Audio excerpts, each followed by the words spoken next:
రక్షకుడును అయిన యేసుక్రీస్తు అతి పరిశుద్ధ నామమునకు వేలాది వందనాలు, స్తుతులు, స్తోత్రాలు. దేవుని ప్రియ జనాంగమైన మీ అందరికీ కూడా ప్రభువునందు శుభములు.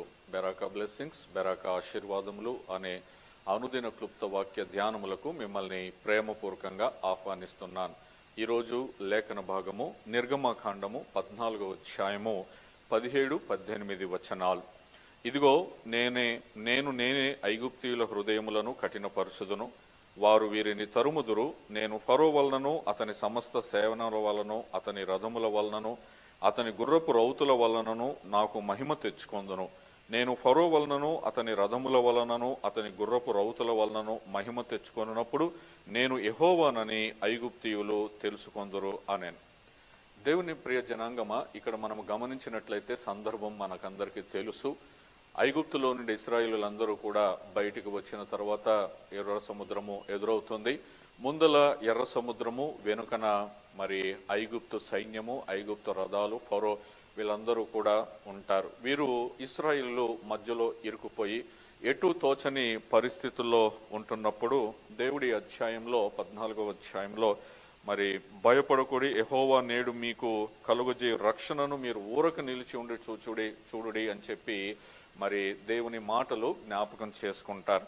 మరి ఇక్కడ మనం గమనించినట్లయితే మన జీవితంలో కూడా ఎన్నో సమస్యలను మనం ఎదుర్కొంటూ ఉంటాం. ఈ సందర్భాన్ని మనం జ్ఞాపకం చేసుకోవాలి. వాళ్ళ సందర్భము మన సందర్భము జ్ఞాపకం చేసుకోవాలి. మన జీవితంలో కూడా ఎన్నో ముందు నొయ్యి వెనకాల గొయ్యి అన్న సందర్భాలు మన జీవితంలో ఎన్నో వస్తాయి. కానీ దేవుడు ఇక్కడ చెబుతున్నటువంటి మాట ఈ 17-18 వచనాల్లో మనం చూసుకున్నట్లయితే, నేను ఫరో వలనను అతని సమస్త సేనల వలనను మరి అతని రథముల వలనను అతని గుర్రపు రౌతుల వలనను మహిమ తెచ్చుకొందును అని అంటున్నాడు. దేవుడు నీకు నాకు ఉన్నటువంటి శత్రువుల వలన మహిమ తెచ్చుకుంటానంటున్నాడు. ఇది ఆలోచించాల్సిన విషయము, ఆశ్చర్యకరమైనటువంటి విషయం. నా శత్రువుల చేత, నా మీదికి పొంచి వస్తున్న ఆయుధముల చేత లేదా గుర్రముల చేత, రథముల చేత, సైన్యము, ఆ ఫరో వీళ్ళందరి చేత నా మీదికి వస్తున్న వీళ్ళను బట్టి దేవుడు మహిమ తెచ్చుకుంటాను అంటున్నాడు.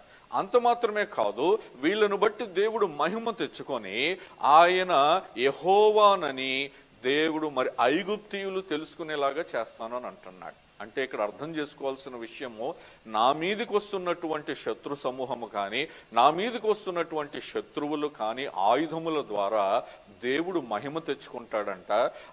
ఆ శత్రువులను బట్టి లేకపోతే ఆ పరిస్థితులను బట్టి అన్యులు దేవుడు అని ఆయనను తెలుసుకునే భాగ్యం దేవుడిస్తానంటున్నాడు.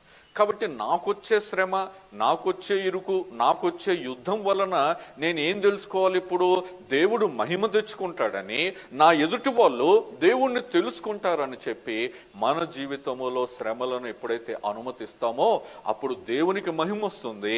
నా జీవితంలో దేవుడు ఇచ్చినటువంటి విజయాన్ని బట్టి అన్యజనులు దేవుణ్ణి తెలుసుకొని ఆయన నామమును ఒప్పుకుంటారు. ఇది శ్రమల వెనకాల దాగి ఉన్న రహస్యం. కాబట్టి దేవుడు ఊరకనే మనకు శ్రమలను ఇవ్వట్లేదు, ఇరుకులను ఇవ్వట్లేదు, ఇబ్బందులు ఇవ్వట్లేదు.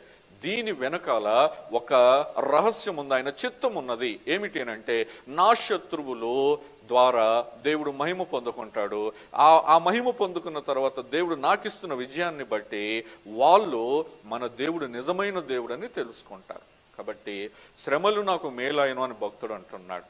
కాబట్టి మన జీవితంలో శ్రమలు వచ్చినప్పుడు దేవుని స్తుతిస్తూ, దేవుని ఆరాధిస్తూ, దేవుని చిత్త ప్రకారముగా మనం వెళ్ళినట్లయితే దేవునికి మహిమ వస్తుంది.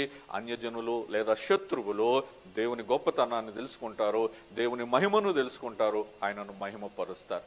కాబట్టి మన జీవితంలో శ్రమలు వచ్చినప్పుడు కుంగిపోకుండా మనం దేవుని మహిమపరచుట, అది నాకు ఆశీర్వాదకరం, మనకు ఆశీర్వాదకరం. మన శ్రమల ద్వారా ఇతరులకు ఆశీర్వాదం కనుక అటువంటి కృప దేవుడు మనకు దయచేయునుగాక. ప్రార్థన. మా ప్రియ పరలోకపు తండ్రి, నీ పరిశుద్ధమైన నామానికి వందనాలు, స్తోత్రాలు. ఈరోజు నిర్గమకాండం 14వ అధ్యాయం ద్వారా నేను 17-18 వచనాల ద్వారా నాతో మాట్లాడారు. నిజమే, ఆనాడు ఇశ్రాయేలుకు వచ్చినటువంటి శ్రమ, ఆ ఫరో, ఆ రౌతులు, ఆ గుర్రపు రౌతులు, ఆ రథాలు, సైన్యం, వీటన్నిటి బట్టి మీరు మహిమ తెచ్చుకుంటానని అన్నారు. అంత మాత్రమే కాదు, ఐగుప్తీయులు నిన్ను దేవుడిగా తెలుసుకుంటారని మీరు సెలవిచ్చారు. నిజమే, మా జీవితంలో కూడా వచ్చే శ్రమలు, ఇరుకులు, యుద్ధాలు, పోరాటాల ద్వారా మీరు మహిమ తెచ్చుకోనండి. మాకు వచ్చిన శ్రమల ద్వారా అన్యులు నీ నామాన్ని, నీ గొప్పతనాన్ని తెలుసుకొని రక్షించబడే కృపను దయచేయమని, ఆ శ్రమలు మాకు మేలు, మా ద్వారా ఇతరులకు మేలని తెలియజేశారు.